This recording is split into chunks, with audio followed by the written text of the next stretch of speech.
L'actualité complète, juste et sans patience est sur Miracle TV+. Bonsoir à tous, voici les titres à la une ce soir. L'église ambassade des miracles prépare la Pâque 2023. Bishop Ouattara Mohamed Idriss, fondateur de la dite organisation chrétienne, a ouvert hier un séminaire pré-pascal placé sous le thème « Lever les embargos spirituels ». Sur le continent africain, le Tchad soutient l'entrepreneuriat agropastoral au profit de 82 000 jeunes. Le projet est présenté comme une alternative au chômage dans le pays. Et puis, en France, dialogue de sourds entre le gouvernement et les syndicats autour de la réforme des retraites.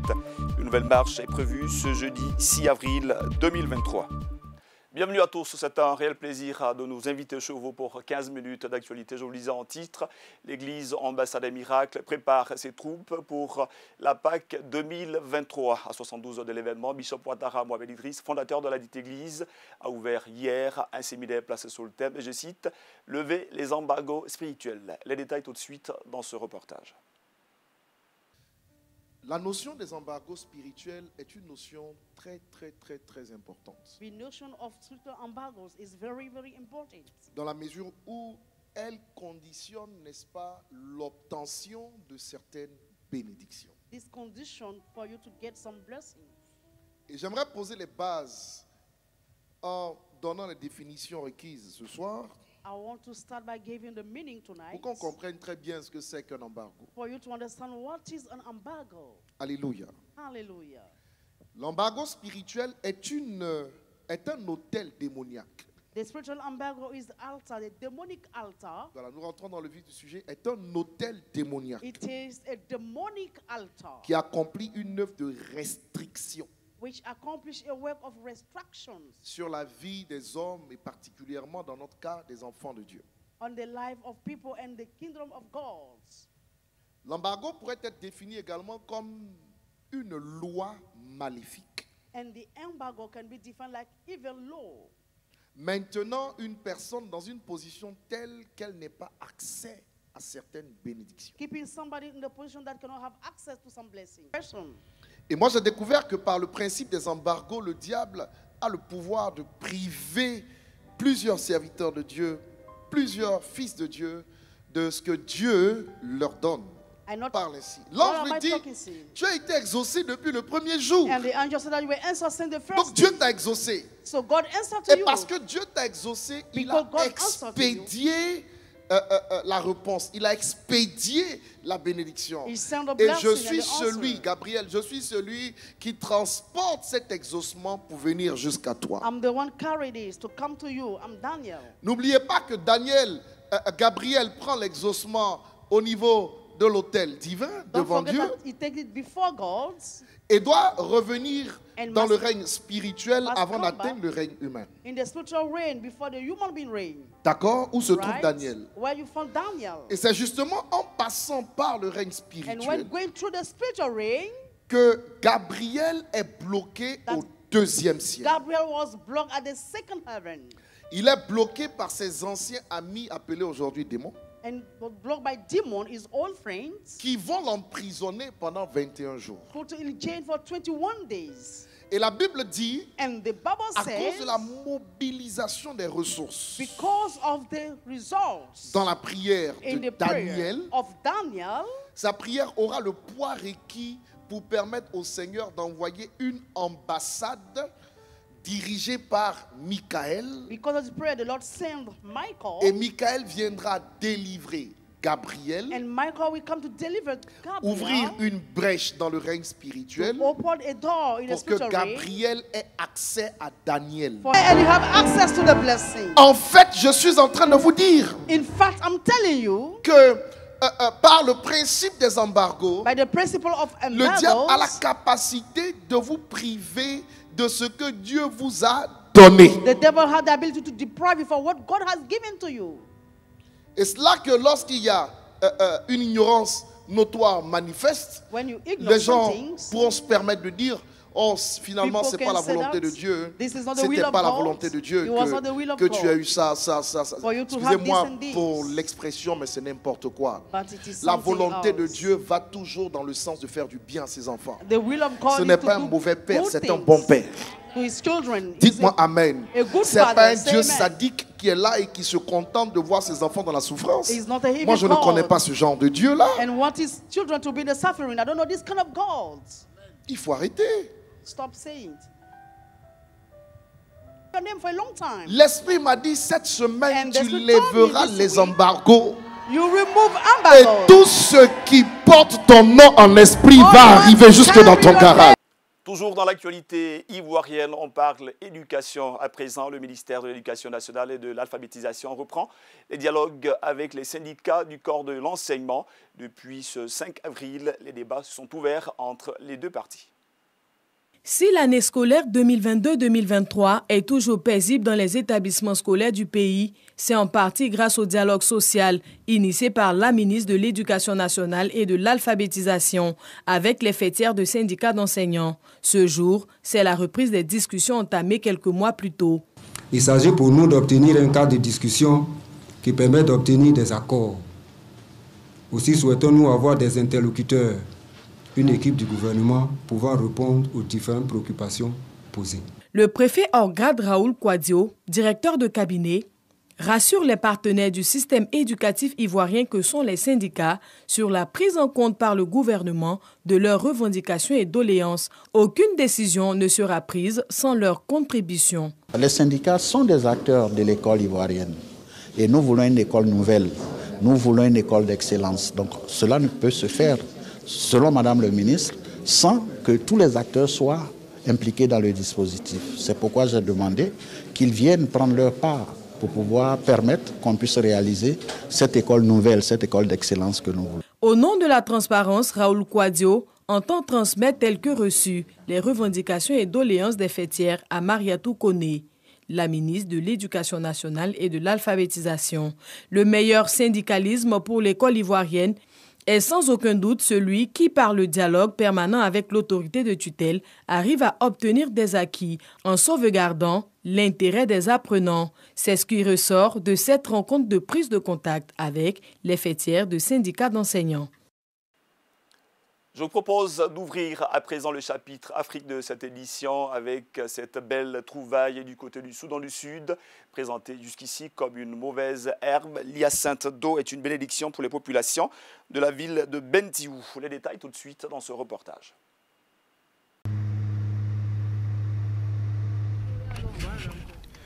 Au Soudan du Sud, cela fait 4 ans que la ville de Bentiu est dévastée par les inondations liées à la crise climatique.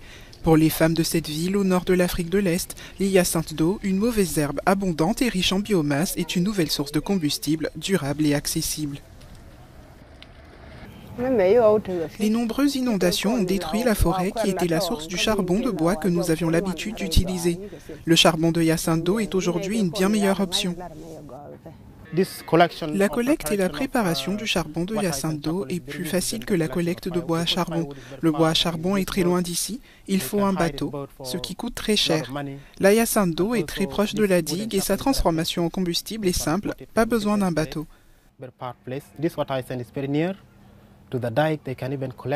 Les femmes utilisent des râteaux pour les ramasser, les mettent dans des sacs puis les laissent sécher pendant quelques jours.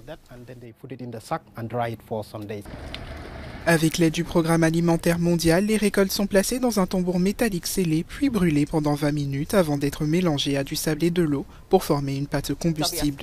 Le Programme alimentaire mondial a mis en place un projet au cours duquel nous utilisons cette mauvaise herbe pour fabriquer un type de combustible de cuisson afin de réduire la consommation de charbon de bois. Ce type de projet est absolument essentiel pour l'avenir car il aidera les familles à vivre dans de meilleures conditions malgré les inondations. Le prix du charbon de bois ayant doublé en un an dans la ville, la hyacinthe d'eau est une aubaine pour cette population déjà éprouvée par des difficultés à se procurer des produits de première nécessité. Environ 300 personnes, principalement des femmes, participent à la production des barquettes de charbon et encouragent leur adoption au sein de la communauté.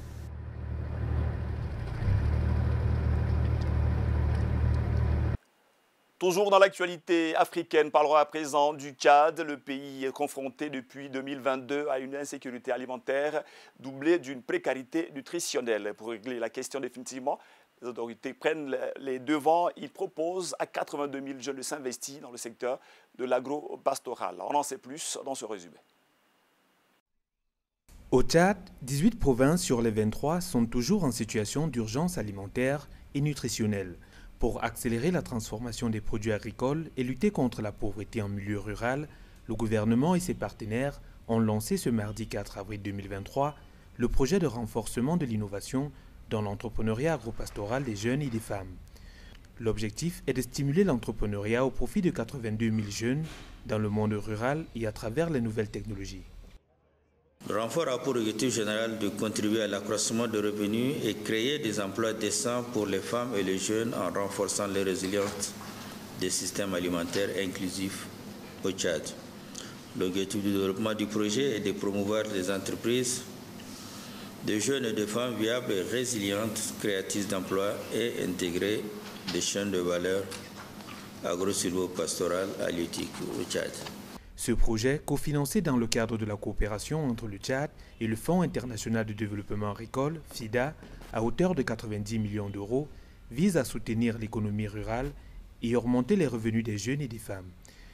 Les porteurs des initiatives de transformation agricole et pastorale dans les filières maraîchères, céréalières, des petits ruminants, de la pêche artisanale et de la volaille bénéficieront des appuis techniques et financiers pour relancer leurs activités. Le projet renfort permettra au FIDA et au gouvernement d'investir sur des nouvelles thématiques telles que l'entrepreneuriat rural et les services numériques à l'agriculture, qui devient de plus en plus importante pour stimuler une véritable transformation de l'économie rurale et offrir des opportunités économiques aux couches les plus défavorisées, telles que les femmes et les jeunes. Pour rappel, pour mieux fixer les priorités nationales en matière de sécurité alimentaire et de développement rural, le gouvernement a procédé à l'évaluation à mi-parcours de tous les projets agricoles en cours d'exécution dans le cadre du programme d'options stratégiques pour la période 2020-2025. L'actualité internationale à présent, l'Argentine, le pays du génie du football, Lionel Messi, frappé de plein fouet par une crise économique. Conséquence, des milliers de manifestants réunis dans la capitale Buenos Aires pour dénoncer les conditions difficiles de vie dans le pays. En Argentine, des milliers de personnes ont bloqué des rues et autoroutes de la capitale Buenos Aires ce mercredi. Ils protestaient contre la pauvreté et l'inflation galopante dans le pays et réclament une augmentation de l'aide sociale. La mobilisation intervient suite à la publication par le gouvernement de chiffres indiquant une augmentation de près de 40% du taux de pauvreté au cours du second semestre 2022. Près de 4 Argentins sur 10 sont aujourd'hui incapables de couvrir leurs besoins alimentaires de base. Et nous terminons ce tour de l'actualité internationale par la France. Le pays est en difficulté sur le plan social, vous le savez, depuis plusieurs mois. La réforme des retraites divise pouvoir et syndicats. Elisabeth Borne, la première ministre française, tente un dernier rapprochement entre les deux partis. Les discussions se sont ouvertes mercredi 5 avril. Voici le résumé des questions qui ont été mises sur la table.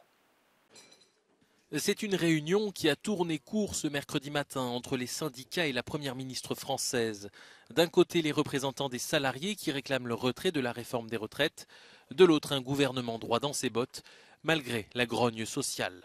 There will be more trouble awaiting Emmanuel Macron when he returns from Beijing. This Wednesday, French union leaders have met with Prime Minister Elisabeth Borne to try and come to an understanding over that contentious reform of the pension system, which caused a commotion across France with hundreds of thousands of people taking to the streets, especially since Prime Minister Borne triggered that special mechanism that bypassed Congress and pushed the reform through despite widespread discontent. Those union leaders describe this reform as unfair and brutal.